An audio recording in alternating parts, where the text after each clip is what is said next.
दोस्तों, जैसा कि आप सभी जानते हैं कि हिंदू धर्म में यमराज को मृत्यु का देवता माना जाता है, जो यमपुरी में निवास करते हैं। मृत्यु के बाद आत्माओं को इसी यमपुरी में ले जाया जाता है, जहां उनको उनके कर्मों के हिसाब से सजा या फिर ऐश्वर्य प्रदान किया जाता है। गरुड़ पुराण के 14वें अध्याय में यमपुरी का विस्तार से वर्णन मिलता है। आज की इस वीडियो में हम आपको बताएंगे कि यमलोक कितना बड़ा है और देखने में कैसे दिखता है, इसे बनाया किसने है, यमराज की सभा कैसी होती है, जहां मृत आत्माओं को उनके कर्मों के हिसाब से सजाएं सुनाई जाती हैं। सभा में यमराज किसके साथ बैठते हैं और मनुष्यों को उस सभा में किन किन द्वारों से ले जाया जाता है। दोस्तों, यमपुरी से जुड़ी आश्चर्यजनक बातें जो गरुड़ पुराण में भगवान विष्णु ने गरुड़ जी को बताया था, इस वीडियो के माध्यम से आपको भी पता चले। जब भगवान श्री विष्णु ने अपने वाहन पक्षीराज गरुड़ को जीवन और मृत्यु का संपूर्ण रहस्य बता दिया, तब गरुड़ ने उनसे पूछा कि हे स्वामी, आपके पवित्र वचनों से मैं जीवन और मृत्यु का रहस्य तो जान गया, परंतु कृपया कर मुझे यह भी विस्तार से बताएं कि यमराज की वह सभा कैसी है, जहां इंसानों और पृथ्वीलोक के अन्य प्राणियों की आत्माओं को मृत्यु के बाद लाया जाता है और फिर उनके कर्मों के आधार पर उन्हें सजाएं दी जाती हैं। तब भगवान विष्णु ने पक्षीराज गरुड़ को बताया कि हे पक्षी श्रेष्ठ, यमराज, जिन्हें धर्मराज के नाम से भी जाना जाता है, वह यमपुरी में निवास करते हैं। संपूर्ण वज्र से बना हुआ यह लोक नारद आदि मुनियों के लिए भी अगम्य है। यमराज के इस भवन का निर्माण देवशिल्पी भगवान विश्वकर्मा द्वारा किया गया है। धर्मराज का यह लोक अभेद है। यह लोक इतना सुरक्षित है कि यहां असुर तो क्या, देवता भी यमराज की मर्जी के बिना प्रवेश नहीं कर सकते। यहां यमराज की सभा होती है, जिसमें आने वाली आत्माओं को उनके कर्मों के आधार पर न्याय मिलता है। यमराज का यह महल चौकोर है, जिसमें चारों दिशा में 4 द्वार हैं, जो चारों ओर से ऊंची ऊंची दीवारों से घिरा हुआ है। देवशिल्पी भगवान विश्वकर्मा द्वारा बनाया गया यह महल 1000 योजन में फैला हुआ है। देखने में यह महल चमकती हुई बिजली और सूर्य के तेजस्वी स्वरूप के समान आभायुक्त है। उस पुरी में धर्मराज का जो भवन है, वह स्वर्ण के समान कांतिमान है। 500 योजन ऊंचा और 1000 खंभों वाला यमराज का यह भवन कई तरह की मड़ियों से सुसज्जित है।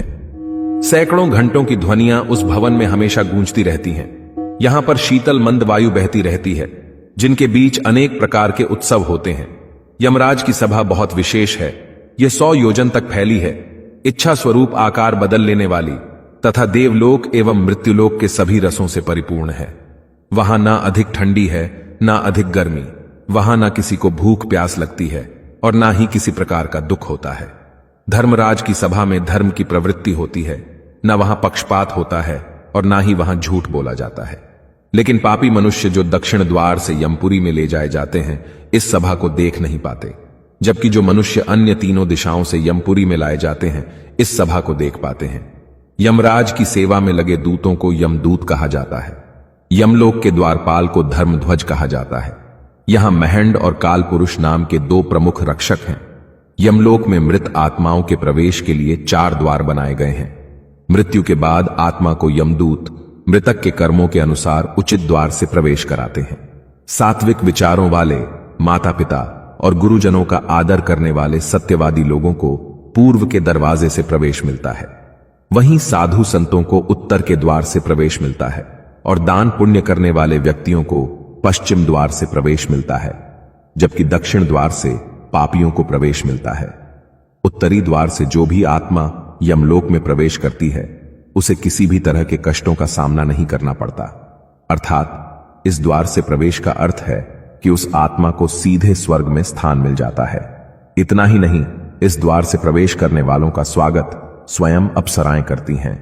इसके अलावा यमलोक के मध्य भाग में यमराज के सहायक चित्रगुप्त का भवन बना हुआ है, जिसका विस्तार 25 योजन तक है। चित्रगुप्त का यह भवन लोहे के सरियों द्वारा चारों ओर से घिरा हुआ है, जिसमें आने जाने के लिए सैकड़ों गलियां हैं और सैकड़ों पताकाओं से सुशोभित रहता है।